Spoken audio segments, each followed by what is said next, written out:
Tropicana 400 is brought to you by Tropicana Pure Premium. Drink pure good. Feel pure good.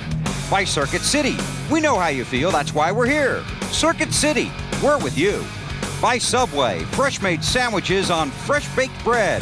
Subway. Eat fresh. By Mobil 1.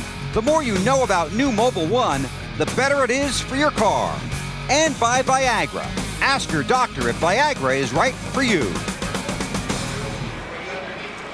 Cars are beginning to roll onto the Chicagoland Speedway, ready for the start of the second annual Tropicana 400. Well, we've got golden bennies. We've got virtual bennies, too. It's time for EA Sports Thunder Motion. What do you got for us, BP?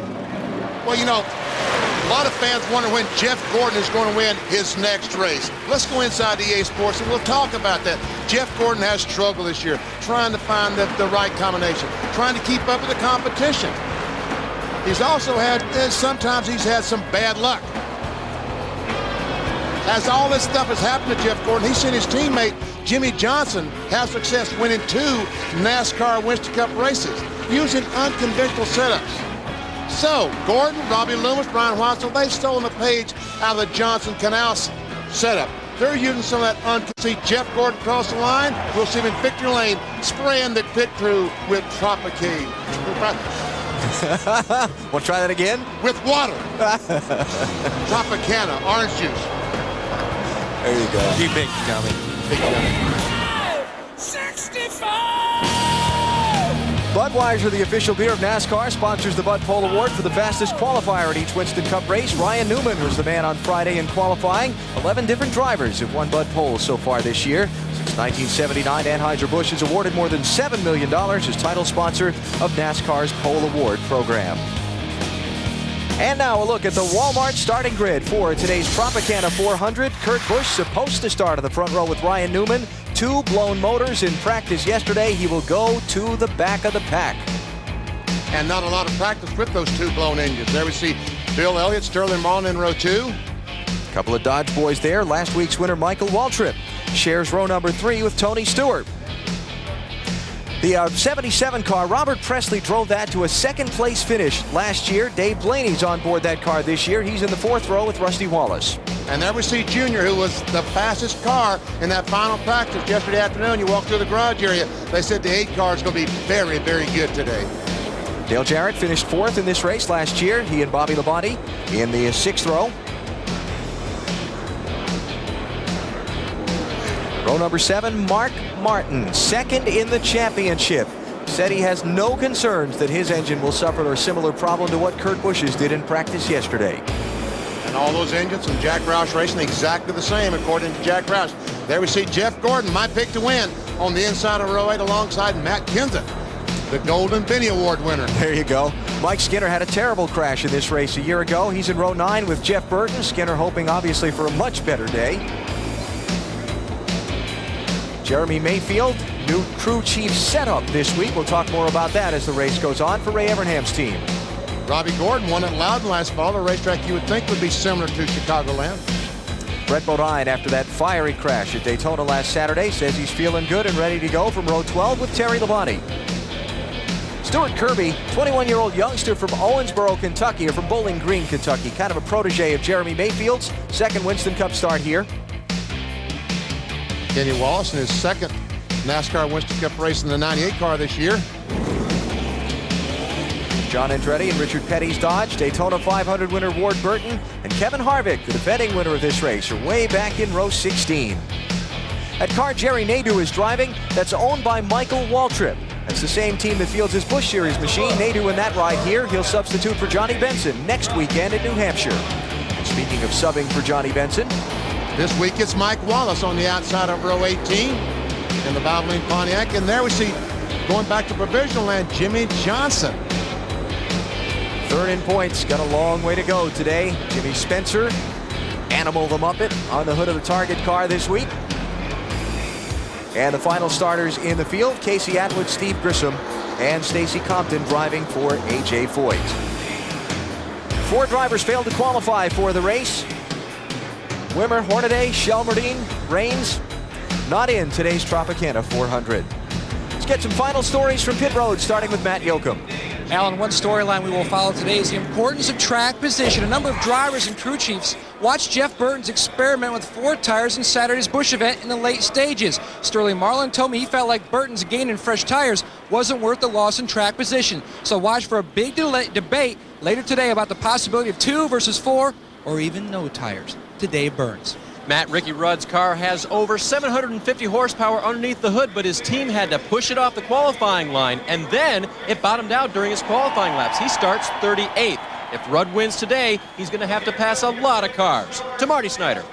Well, Dave, the boys in the booth mentioned the Kurt Busch problems yesterday. Let's take a moment to expand upon that. He lost 2 engines, and they were trying a new engine combination, but the motor under the hood today is a very good one and is proven. It took him to victory lane at Bristol, and the car, there's no concerns there because this is the car that led the most laps and finished 2nd at California. To Bill Weber. Marty, right now an early scare for Rusty Wallace. After the car is rolled off of pit road, there was an oil spot underneath where Rusty's car was parked. Been on the radio with crew chief Billy Wilbur. NASCAR officials have been over to talk to the team. Originally, Rusty was concerned. At this point, it doesn't appear that that came from his car, but they are watching it very closely. All right, Bill, thanks. Also, Dave Blaney's car made a pit stop on its roll-off, so he's got to go to the back of the field for the start. Tough for the 77 team. They're going to give up 7th starting spot to the back.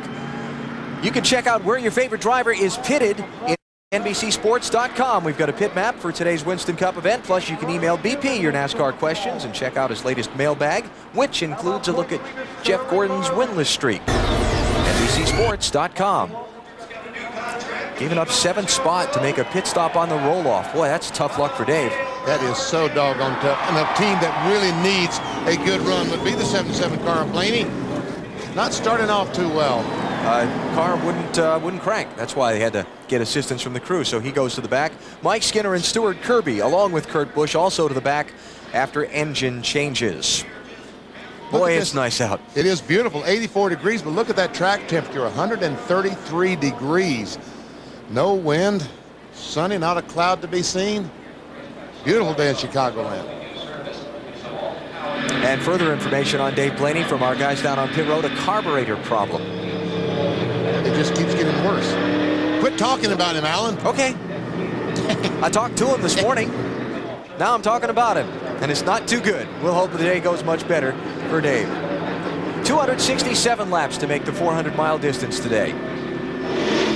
And we see the pit window, 57, 60 laps, 90 miles. These cars will be in for fuel. If you can go 100, man, and this thing should go green, you'd be in good shape. 75,000 on their feet for the green flag. The Tropicana 400 is underway.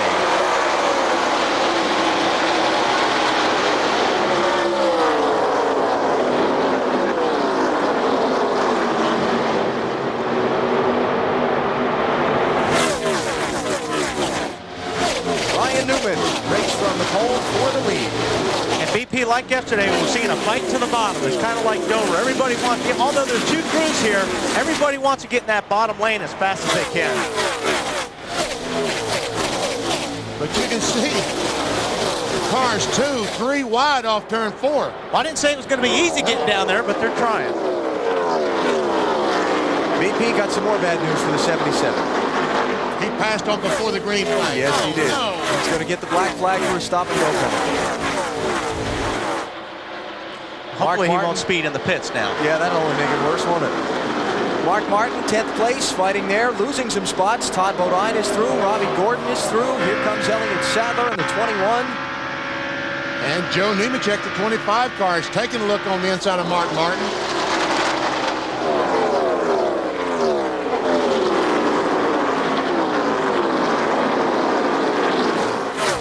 Jeff Gordon's car wiggled there up in that outside lane as he went into turn 1. And I'll guarantee you, Jeff is telling the spotter, get me down, but there's just no place to go right now. He started 15th, but he's losing spots every corner as John Andretti, the 43 car, goes by on the inside. Bill Weber. Well, Dave Blaney headed for pit road. Now we got trouble on the front stretch. The 22 around in traffic. Ward Burton sitting sideways right across the tri-oval by the start-finish line, but everybody gets by. Caution flag is out. And how Did they miss him? And you know, Dave Blaney might get a break, and he just might. Come on, speed, speed, Dave. Speed. Let's see if he's going to be stopped. Question is... Oh, he made it. Got the go. Go ahead, Ryan Newman and that Jasper team that Blaney drives for, they get their engines. They're all in on that engine operation, so maybe there's a little teamwork there with Newman backing off to let Blaney get going. Just, looking at the 22's got a flat, looks like maybe he's got a flat right rear tire. Left front tire's flat. Well, I guess all of them are flat after that spin. Yeah, after the spin. So we only got a couple laps in before the caution flag came out, 4 to be specific, under yellow in the Tropicana 400.